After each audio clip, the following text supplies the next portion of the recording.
मला रियाच्या आई वडिलांनी म्हणले की सावकाश जावा. मी नंतर सावकाश गाडी नेली. मग ते औंधवरनं येत होतो. मग औंधला त्यांनी गाडी थांबवली आणि ते सोहेल म्हणला की मला गाणे लावायचे भया, गाणे लावून द्या. मग मी गाणे लावून दिले त्यांना. ते पुढे येऊन बसला, मागे बसला होता. नंतर मी लोड्यात गेलो. लोड्यात गेल्यानंतर ते म्हणले की तुम्ही खाली थांबा, आम्ही वरी जाऊन येतो 10-15 मिनिट. मग ते 15 मिनिट वरी गेले. नंतर 6 पॅसेंजर खाली आले. 4 पॅसेंजर गाडीमध्ये बसले. बसल्यानंतर मग मी लगेच टाकलं त्यांचं आणि तिथनं निघालो. मी फूड मॉलला गेलो. फूड मॉलला गेल्यानंतर मी 10 मिनिट गाडीमध्ये बसलो होतो. ते सगळेजण उतरून चहा प्यायला गेले होते. गेल्यानंतर मग एक मुलगी आली माझ्यापाशी गाडीपाशी. भैया तुम्ही लॉक काढा गाडीचं म्हणले. मी लॉक काढलो गाडीचं. लॉक काढल्यानंतर ते त्यांच्या पर्समधलं काय ते सामान घेतले त्याने. मी मागे बघितलो तर मला खिशामध्ये घातल्यावर दिसलं. नंतर मग मी एवढं काही लक्ष दिलं नाही त्यांच्याकडे.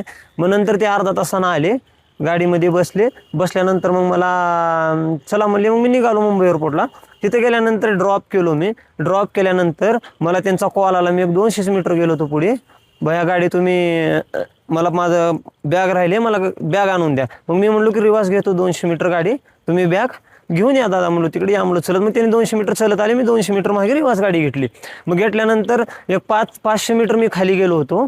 त्यांचा लगेच मला कॉल आला की भैया माझं पासपोर्ट विसरले गाडीमध्ये, बघा व्हिडिओ कॉल करतो मी. मग त्यांनी नंतर मला व्हिडिओ कॉल केला. व्हिडिओ कॉल केल्यानंतर मग मी त्यांना दाखवलं. ते म्हणले की भैया तुम्ही एअरपोर्टला या आणि मला मध्ये येऊन दाखवा. मग मी पार्किंगला गेलो. ते 2 जण आले होते मुलं.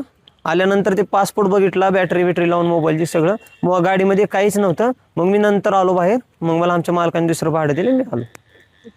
ज्यावेळेस तुम्ही केतनला आणि रियाला मुंबई विमानतळावरती घेऊन जात होता, त्यावेळेस गाडीमध्ये वातावरण कसं होतं? सगळं शांत होतं की वाद वगैरे काय झाले होते? नाही ते बेबेवाडीमधनं लोड्यापस्तूर जावजीपस्तूर त्या बहीण भावा दोघांचे भांडणं चालू होते.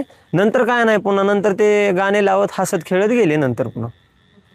पण ज्या वेळेला तुम्ही त्या फूड मॉलला थांबले होते चहा पाणी करण्यासाठी, त्यावेळेला तुमच्या ही बाब लक्षात आली का की काहीतरी काढून घेतलेलं आहे बॅगेतून सियानी किंवा काय?